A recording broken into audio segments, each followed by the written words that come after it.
rainbows and poems and flowers. Oh my. Books from friends. Hey, it's Care. Welcome to Monte Lake. So I've got a lot of stuff to haul for you, or I have a lot of hauls to share with you, or something like that.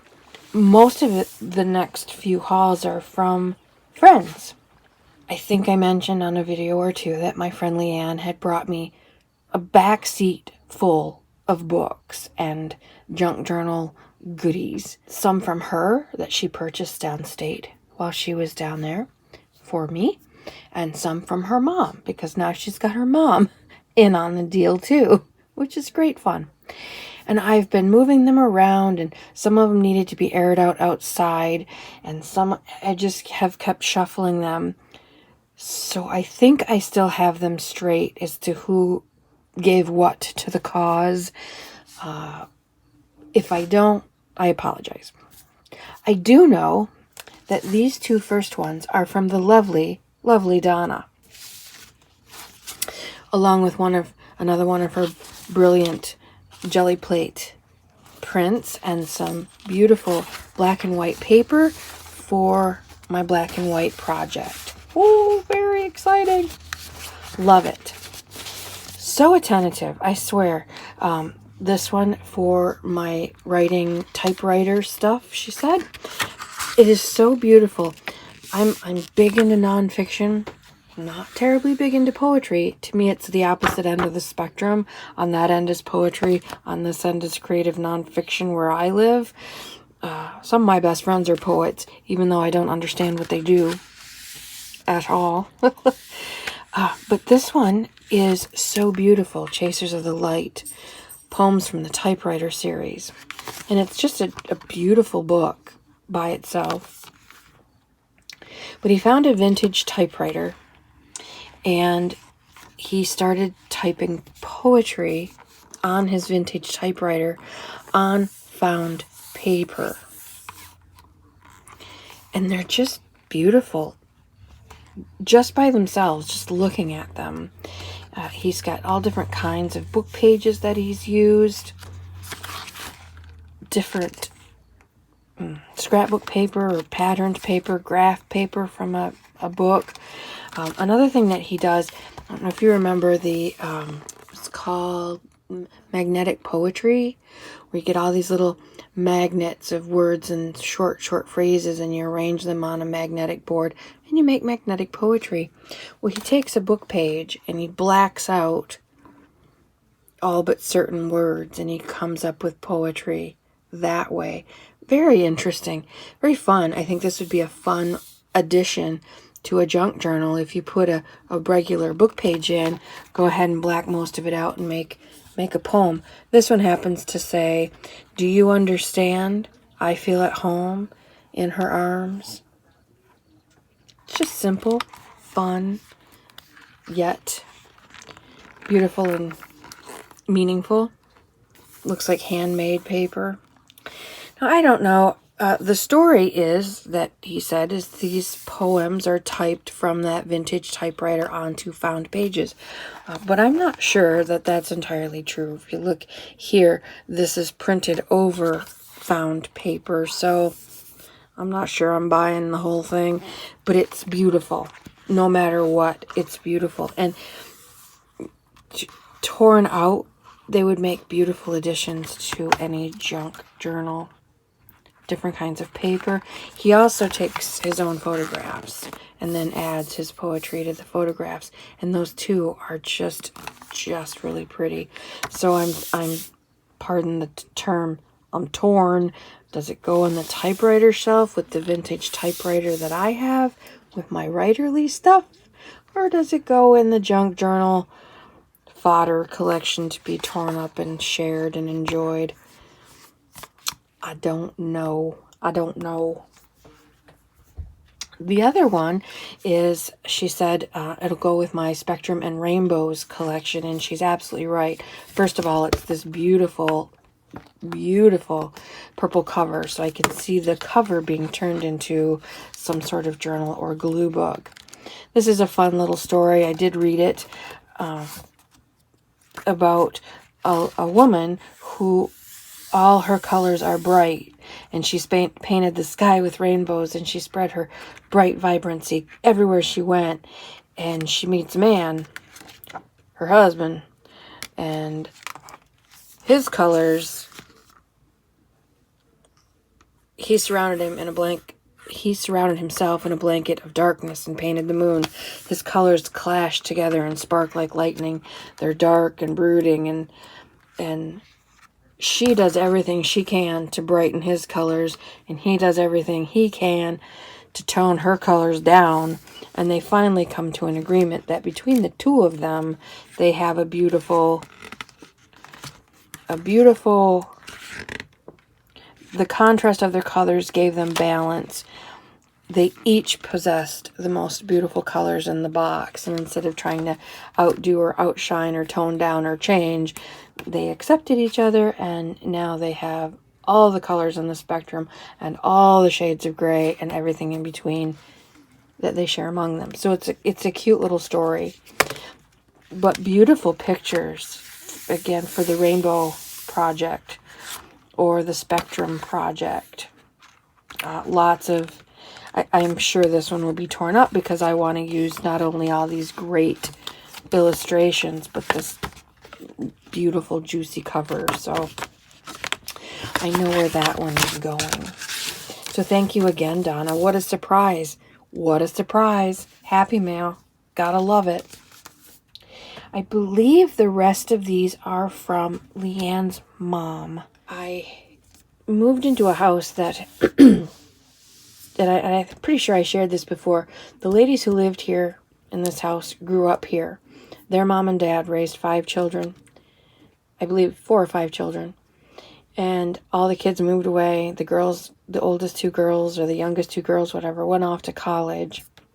Florence and Julia, they never married. They never had children. They went off to college. They had their careers. And when their parents got old, who were still living in this house, they came and they took care of their parents until they aged and passed on. And Florence and Julia stayed on in this house until they aged and passed on. And Julia was the chief cook and bottle washer, and Florence was a consummate gardener. By the time I got the house, it had been in the estate for a few years, and the backyard was all just grass. But the people who bought the house from the estate and flipped it, that I purchased it from, gave me a photo album of Florence and Julia. Florence in her gardens when they were at their peak, and oh my gosh, there was beautiful stuff everywhere in the yard. And so for the first couple years that I was here, I didn't do anything except mow the grass, and I'd always wait in the springtime to mow the grass, and if something was growing, I just dug it up and put it where the flower beds used to be, because things creep and they move around and whatnot. Well, at the end of a couple of years, I discovered that one whole side, the whole north side of my yard was just exquisite perennials. And so I had some good friends who were master gardeners. They taught me what everything was, and they all brought stuff from their own gardens to fill in some little blank spots that I had. And so that side of my yard was just beautiful. And I became quite a flower gardener myself as a result of that gift from Florence and Julia and my master gardener friends. However, I had a stalker, and that person came into my yard several times and rounduped everything. And it took a while to realize what was happening. When we did, of course, we put up a fence, and that didn't seem to matter. And when we realized what happened, husband dug up everything and moved it in order to save what we could. And consequently, the yard has never been, it's the same. I will do a story about my stalker one of these days on So Crafty It's Criminal, because it's unique and terrifying. I if I do say so myself. Anyway, this was in the book box from Leanne's mom and the A to Z of Flowers.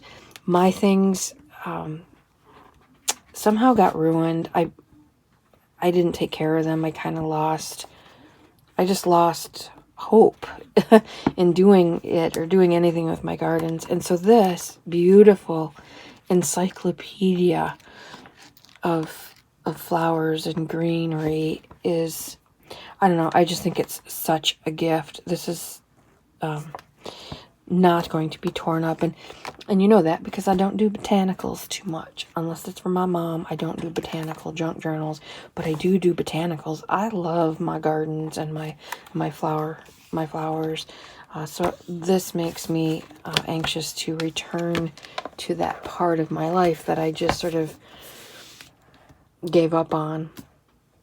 Odd left turn, but that's what brought all this book brought all that back. My flowers were so beautiful, and again, it was mostly because of Florence. You know, I would talk to her in the garden. I'd say, Florence, I don't know what the hell I'm doing here. You gotta help me out a little bit. And she would whisper in my ear what to water and how much and when. And between the two of us, it didn't go half bad. So these, there's 2 of them. The Complete Guide to Natural Healing. But they seem to have, yeah, they have very different things. This is 1 through 7. You see the tabs there? 1 through 7 chapters. And the other one has 9 through 13. Major binders. I mean, these are nice D-ring binders. And I've seen Tim Holtz using these as storage for Sizzix dies, I guess would be the right term. I don't have one of those, so I'm not sure. Correct me if I'm wrong, but or cling stamps. Anyway, so I can see using this binder as storage. But before that happens, of course, there's these beautiful rainbow colored tabs that I would love to make use of.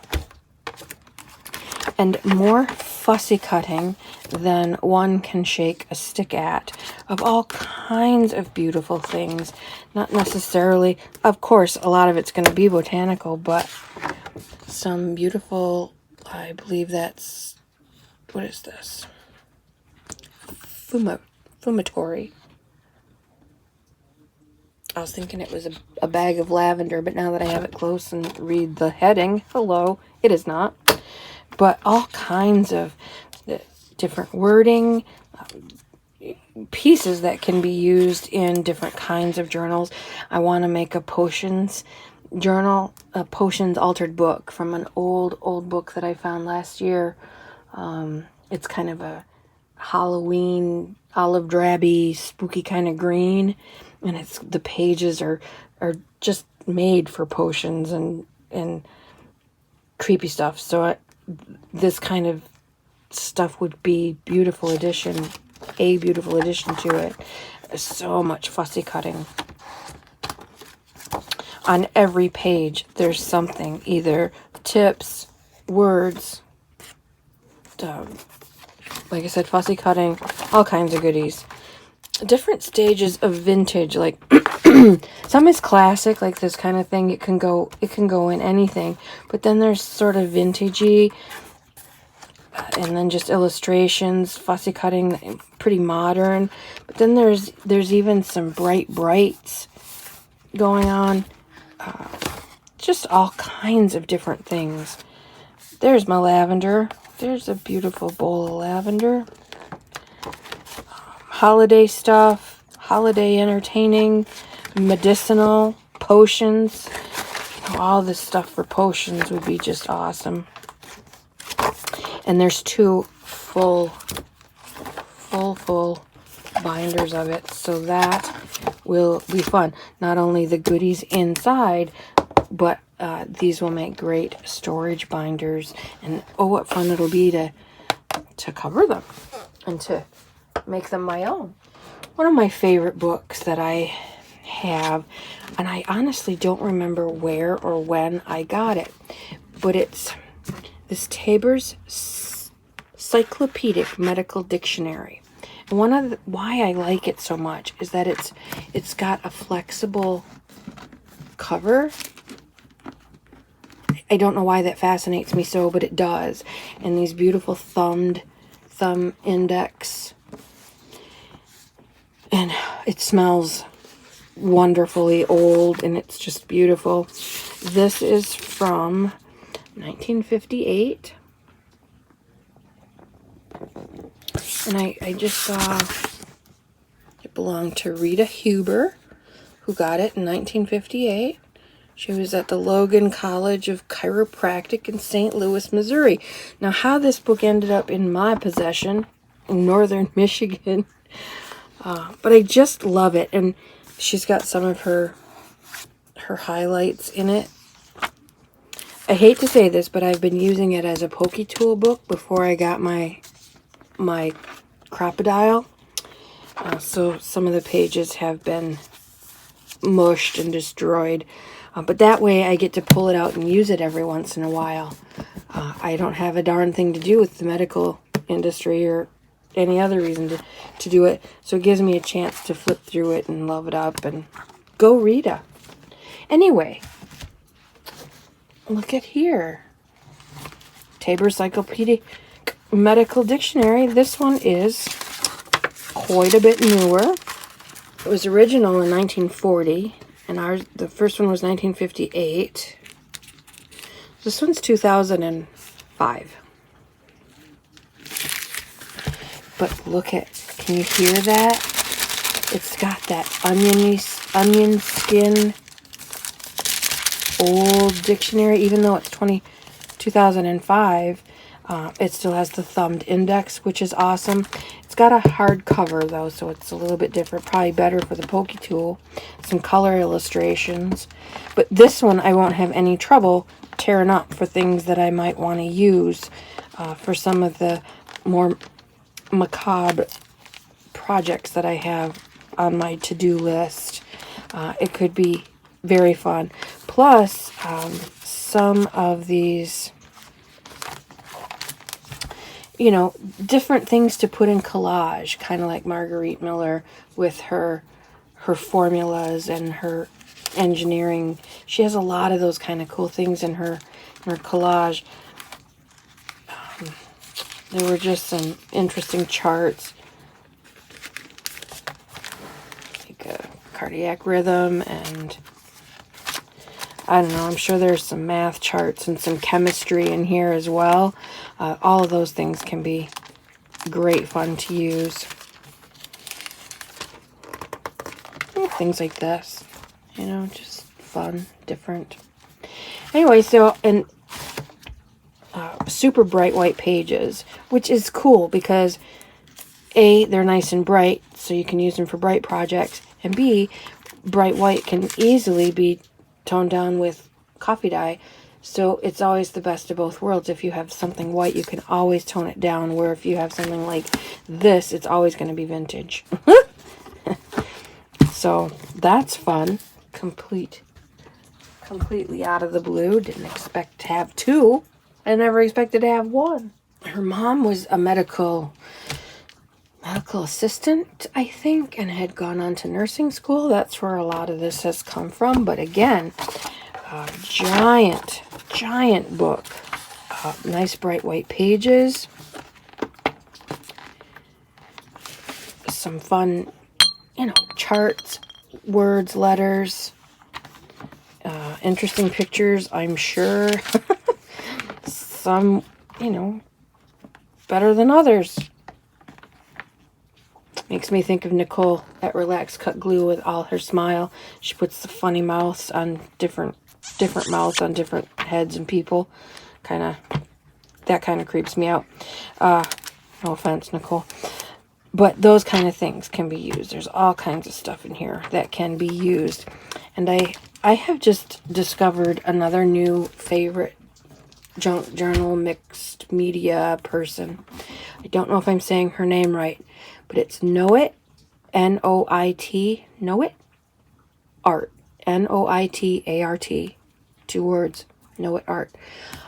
And I have been binge watching like crazy. She's got amazing ideas and crazy cool, fun stuff that she makes look super easy, super doable.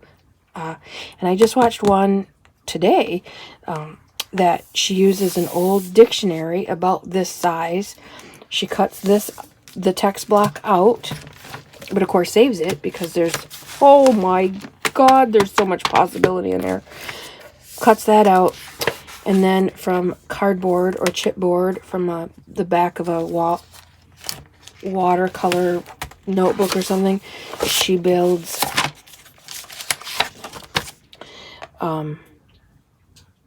walls and makes this book cover into a box. Hers happened to be Halloween themed, and I thought, oh, that would be perfect to put my book of potions in. That would be its storage home. I could make a really cool, funky, spooky box out of one of these big books and put my book of potions inside of it with who knows what else, because I think my book will probably not take up the whole thing, so there'll be room for maybe a quill pen or, I don't know, something fun. Maybe those little bottles filled with rat hearts and eye of newt and heart of frog and, those kind of things. Maybe not. So this will be fun. PDR, non-prescription drugs, nice aged pages, and these little charts. The thing I really liked on the Know It Art, I'm sorry if I'm not saying it right, she never says her name. She just says what she's doing. Hi, art journal page today. I've never heard her say her name, and I've watched dozens and dozens and dozens of videos these last few days. But she just uses this kind of stuff for painty pages. She just paints the pages and then uses them for collage. And it's, awesome because you can see the text through it. You don't read the text. You just see the text through it. Very cool. And if there's those kind of cool charts, well, then you just tear those out and put them in your collage bin and then paint the rest. Certainly comes in handy. These end pages, this is great paper to use. This one too, even though it's got something on the one side. So lots and lots of potential. And then a nice cover to, I would cut it down and make a smaller journal instead of trying to do something like this, or leave it as is with the painting pages in and turn it into a mixed media journal. I would probably tear out these pages just to use them, and then take out a few pages, glue a few pages together, and bam, you have a really nice size mixed media journal. Easy peasy. So when you go to do your St. Vinny's hauls or garage sales or estate sales or whatever, don't overlook something, because this is pretty blah, Dullsville, like prescription, non-prescription drugs, who cares, vitamins, what? Some of that could go in my potions book. The cover is great too. Like I said, the whole thing would make a great mixed media journal. Easy peasy. It could be a great glue book too. Pull out some of the pages in your golden. So there's a lot of potential, even though it doesn't scream Edith Holden or vintagey Tim Holtzy industrial kind of cool. It still can be pretty cool. And I think that's the same with a lot of these 1,001 home remedies. There we go. Another really good size to make if you wanted to make a box out of a book. That would be pretty cool. This is another nice size. Large print. That's pretty cool. Take off your shoes for your feet's sake. I mean, that's just a fun little phrase to throw in a journal somewhere. If not enough is known. That's all you need. So lots and lots of possibilities in all of these. From the garden to the table, cookbook. So fun. Such a beautiful photograph. And look it was a library book in Warren, Michigan. It's got a library card. And this, I believe, is from 1976. I think I saw. Yep, 1976. Pretty plain as far as books go. It's got that sort of rust-colored text for added interest. Some interesting illustrations. So if one wanted to pull those out and use them in a cooking journal or some sort of vintage home, vintage farmhouse, you know, they would make great additions to that kind of journal. Add a recipe here and there, add a tip or two. And again, use it as a box. Use it as a, you know, pull out a lot of the pages, glue a lot of them together, and make it into a mixed media book. All kinds of options. More health stuff. The American Red Cross home nursing. Look at those staples. Holy smokes. 1942. Some interesting drawings and pictures. How to make a bed with hospital corners. Some beautiful illustrations. Procedure for a sponge bath. If you're doing a Victorian journal or a war journal, like it sounds weird. You know, I'm doing that one for my uncle. That might go in there, something like that. This is certainly, look at the saddle shoes. Hi, they're so cute. Charts. Certificate of live birth. So almost ephemera. I thought puke bag. No. Inhale the steam bag. Yeah, that's way better than a puke bag. A croup tent. Because, you know, croup. That'll fix it. Oh, what was that? She looks dead to me. I don't know. Go in my potions book. Anyway, lots of good stuff to be had here. It doesn't get more 70s than this. Grow It. The Beginner's Complete in Harmony with Nature Small Farm Guide.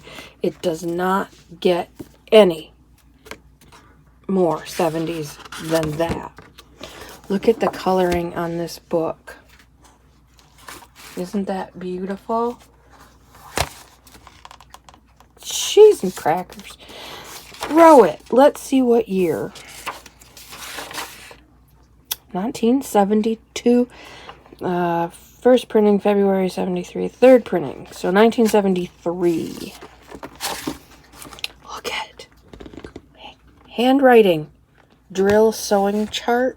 What do we got here? Let us all the different stuff they're gonna grow. How fun is that? Chicken coops, nest dividers, chicken parts. That's kind of creepy. Pig parts. Ooh, bugs. Harmful insects. Look how cute. Little praying mantis. What is that? Recipes? Do we have recipes? Oh, yeah. No, not recipes.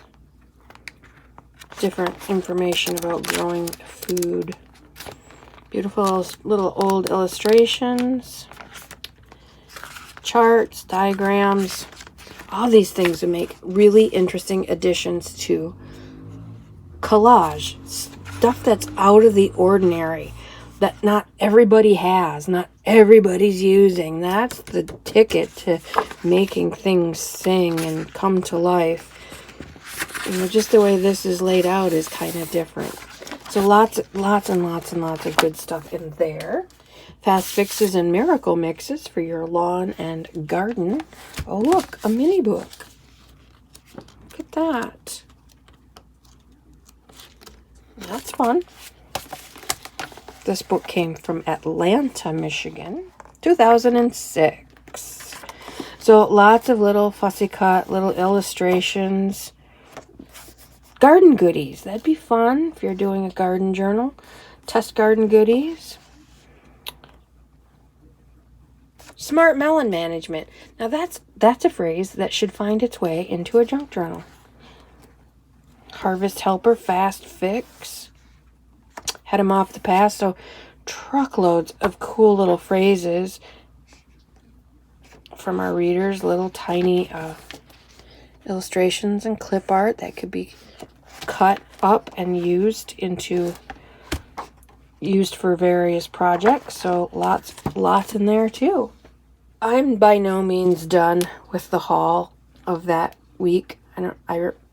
I went to St. Vinny's and had just a magnificent haul, but that's on the very bottom of all the stuff that Leanne brought, and Leanne brought from her mom, and I guess that's it. So I have to get through all that before I can get to the other. So we're just going to keep plugging away. I'm not sure what's next. I'm just going from the top of the pile to the bottom of the pile. So again, if I don't have these in the right order, Leanne, please forgive me. I think I have them in the right order. Not that it matters much to anybody but us, and even then it really doesn't matter. The whole idea is to encourage you when you're out looking for books or mining your basement for books or your aunt's attic or garage sales. Don't overlook things that seem at first glance kind of completely off topic. This would make a beautiful book box. And the pages, painty pages for years to come. So look for stuff that not everybody else has. And don't be afraid to use things that not everybody is using. Don't be afraid to use something only you have. That's what makes it all cool. That's what makes them all different and beautiful in their own way. That is it for today. You have a lovely, lovely crafty day. Love up your beastlies. Enjoy the weather wherever you are. And we'll see you here again soon. Mate at the lake. Out for now.